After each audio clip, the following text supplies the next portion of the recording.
Hello everyone, this is political science net achievers YouTube channel. Welcome back again on this video. आज हम बात करेंगे part 2 public administration के top 10 questions. हमने part 1 भी हमने डाला है जिसमें बहुत ही इंपॉर्टेंट क्वेश्चन हमने 10 जो आपके एग्ज़ाम के लिए बहुत ज़रूरी है, हमने उस पर एक वीडियो बना के डाला हुआ है। और आज ये हमारा इस सीरीज़ का दूसरा पार्ट है, ठीक है, जिसमें हम पब्लिक एडमिनिस्ट्रेशन के 10 क्वेश्चन जो है इस तरह से डिस्कस कर रहे हैं, ठीक है, आपके एग्ज़ाम के लिए। तो आई होप आपने मेरे चैनल को तो सब्सक्राइब कर ही लिया होगा। अगर आप नए हो, अभी तक सब्सक्राइब नहीं किया है तो चैनल को सब्सक्राइब ज़रूर कर लीजिए और बेल आइकन को भी प्रेस कर दीजिए ताकि आपको अपकमिंग वीडियोस की नोटिफिकेशन भी मिलती रहे, ठीक है।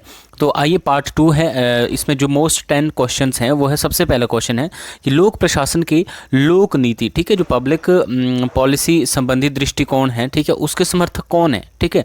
तो वो है एहजेकल ड्रोर तथा मर्सन, ठीक है। एहजेकल ड्रोर और मर्सन जो है लोक नीति संबंधी दृष्टिकोण का समर्थन करते हैं लोक प्रशासन के, ठीक है। देखिए, लोक प्रशासन के जितने भी अप्रोचेस हैं उसके कौन कौन समर्थक हैं ये आपको याद रखना है, ठीक है, क्योंकि इस तरह से क्वेश्चन मैच करने के लिए आता है। दूसरा क्वेश्चन है मनो सामाजिक दृष्टिकोण, जो साइकोलॉजिकल जो अप्रोच है, ठीक है, पब्लिक एडमिनिस्ट्रेशन की, उसके समर्थक कौन है। तो देखिए, फ्रेडरिक्स है, फेरेल हैडी है और रॉबर्ट डाहल है, ठीक है। आपने इन सब चीज़ों को याद रखना ही पड़ेगा। तीसरा क्वेश्चन है किसने लोक प्रशासन तथा निजी प्रशासन में अंतर नहीं माना है। देखिए, एक होता है पब्लिक एडमिनिस्ट्रेशन, एक होता है प्राइवेट एडमिनिस्ट्रेशन, ठीक है। पब्लिक एडमिनिस्ट्रेशन कहीं ना कहीं गवर्नमेंट से रिलेटेड है और प्राइवेट एडमिनिस्ट्रेशन आप यूँ समझिए कि जो आपके जो नॉन गवर्नमेंटल जो एजेंसीज होती है, ठीक है, उनका जो एडमिनिस्ट्रेशन होता है वो क्या होता है, उनको जो है प्राइवेट एडमिनिस्ट्रेशन कहते हैं। दोनों में बहुत ही डिफरेंस है, दोनों का स्कोप अलग अलग है। लेकिन हेनरी फ्योल, ओरविक और MP फॉलेट, तीन ये ऐसे हैं जो मानते हैं कि लोक प्रशासन और निजी प्रशासन में कोई भी अंतर नहीं है, दोनों एक ही चीज़ें हैं, ठीक है। तो Henry Fayol, Urwick and MP Follett, right. Next है पब्लिक एडमिनिस्ट्रेशन का जो इंटीग्रल व्यू है, एकीकृत दृष्टिकोण है, वो क्या मानता है, ठीक है। तो देखिए, जो इंटीग्रल व्यू है वो ये मानता है कि संगठन में कार्यरत सभी कार्मिक संयुक्त रूप से प्रशासन को संचालित करते हैं। मतलब जितने भी टॉप टू बॉटम, ठीक है, जितने भी प्रशासनिक अधिकारी हैं या जितने भी कर्मी हैं, ठीक है, उन सब का जो संयुक्त रूप से जो प्रशासन को संचालित करना, ठीक है, वो जो है पब्लिक एडमिनिस्ट्रेशन के इंटीग्रल व्यू को दर्शाता है, एकीकृत दृष्टिकोण को दर्शाता है। जबकि इसके विपरीत अगर हम मैनेजरियल व्यू की बात करें तो जो मैनेजरियल व्यू है, ठीक है, प्रबंधकीय दृष्टिकोण है, वो ये मानता है कि लोक प्रशासन की जो प्रकृति है वो केवल उच्च प्रशासनिक निर्णय लेने, नीति एवं कानून के व्यवहारिक क्रियान्वयन को सुनिश्चित करवाने वालों से संबंधित है, ठीक है। देखिए, दो व्यूज़ हैं पब्लिक एडमिनिस्ट्रेशन को लेकर, ठीक है, इसके नेचर को लेकर। एक होता है इंटीग्रल व्यू जिसको एकीकृत दृष्टिकोण कहते हैं, एक है प्रबंधकीय दृष्टिकोण जिसको मैनेजरियल व्यू कहते हैं, ठीक है। इंटीग्रल व्यू में जो सभी कर्मचारी जितने भी एक पर्टिकुलर ऑर्गेनाइजेशन के होते हैं, ठीक है, उन सभी कर्मचारियों के संयुक्त रूप से, ठीक है, एक कलेक्टिवली जो है जिस तरीके से वो एडमिनिस्ट्रेशन को रन करते हैं, संचालित करते हैं, उन सब चीज़ों को वहाँ पे काउंट किया जाता है। लेकिन प्रबंधकीय दृष्टिकोण के अनुसार क्या होता है, उन सब चीज़ों को काउंट नहीं किया जाता, बल्कि जो टॉप लेवल के जो ऑफिशियल्स होते हैं उनके द्वारा क्या निर्णय लिए जाते हैं, क्या पॉलिसीज़ बनाई जाती है, ठीक है, सिर्फ उन्हीं चीज़ों को सुनिश्चित करता है, ठीक है। तो वो है प्रबंधकीय दृष्टिकोण, ठीक है। तो ये डिफरेंस आपने यहाँ पे याद रखना है, ठीक है।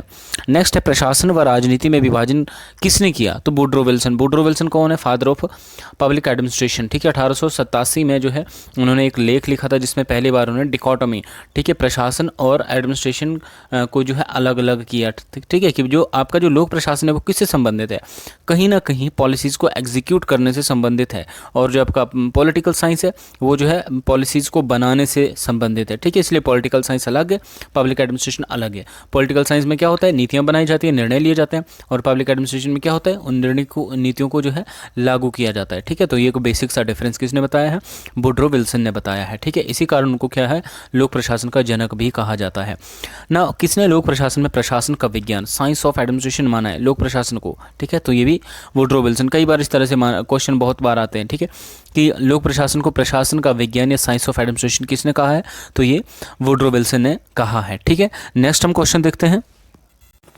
किसने लोक प्रशासन को विज्ञान मानते हुए कहा कि प्रशासन में भी विज्ञान की विशेषता के लक्षणों के अनुरूप कुछ मूलभूत सिद्धांत हैं, ठीक है, तो बिलोवी ने माना है। ठीक है, लोक प्रशासन को इन्होंने भी विज्ञान माना, ठीक है, और इसके साथ साथ उन्होंने कहा कि प्रशासन में भी विज्ञान की विशिष्टता के लक्षणों के अनुरूप कुछ मूलभूत सिद्धांत है, तो बिलोवी ने ये बात कही है। ठीक है, और देखिए बिलोवी का नाम एक और चीज़ के लिए बहुत ही ख़ास है। ठीक है, बिलोवी ने कहीं ना कहीं पब्लिक एडमिनिस्ट्रेशन को जो है शासन का फोर्थ स्तंभ कहा है। जैसे मान लीजिए 3 है ना हमारे, जो एग्जीक्यूटिव है, लेजिस्लेटिव है और आपका जुडिशरी है, उसके साथ साथ इन्होंने एडमिनिस्ट्रेशन को जो उसका 4th पिलर माना हुआ है। ठीक है, शासन का। तो किसने माना? ये बिलोवी ने माना हुआ। ठीक है, नेक्स्ट क्वेश्चन है कौन कौन लोक प्रशासन को विज्ञान नहीं मानते। ठीक है, अब देखिए जैसे कि हमने देखा कि बिलोवी और वुडरो विल्सन तो मानते हैं कि जी पब्लिक एडमिनिस्ट्रेशन क्या है, एक साइंस है, लेकिन कुछ लोग हैं जो इसको साइंस नहीं मानते हैं। तो वो कौन है? लैंडल है, उर्विक है, रिग्स है, फ्रेडरिक है, बिन्स्टले है और साइमन है और फिफनर है। देखिए आपको ये सारे नाम याद रखने पड़ेंगे, चाहे आप कोई निम्नोनिक्स बना लीजिए अपने हिसाब से।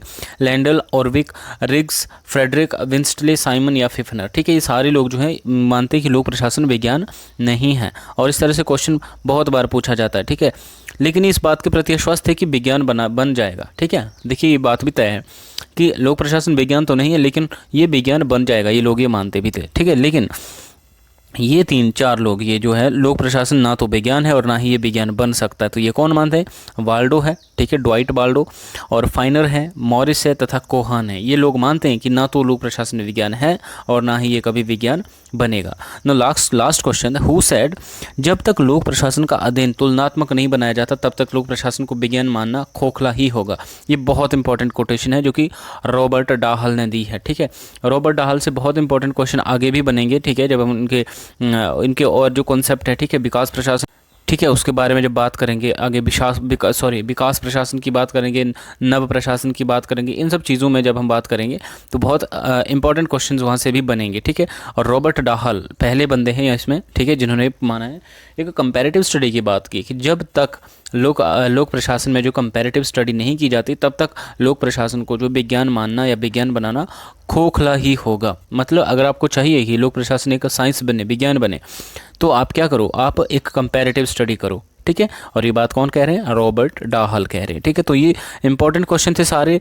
आई होप ये सारे आपके एग्ज़ाम के व्यू से बहुत ज़्यादा इंपॉर्टेंट और काफ़ी आपके लिए हेल्पफुल भी रहेंगे। आप मुझे कमेंट करके बता भी सकते हैं कि इसमें से कितने क्वेश्चन आपको आ रहे थे और कितने क्वेश्चन आपको नहीं आते थे। ठीक है, बाकी मिलते हैं नेक्स्ट वीडियो में, तब तक जय हिंद। और अगर आपने मेरा पहला वीडियो नहीं देखा तो डिस्क्रिप्शन में इसका पार्ट 1 भी दे दूँगा, आप उसको भी एक बार देख लेना। ठीक है, तो ठीक है, जय हिंद।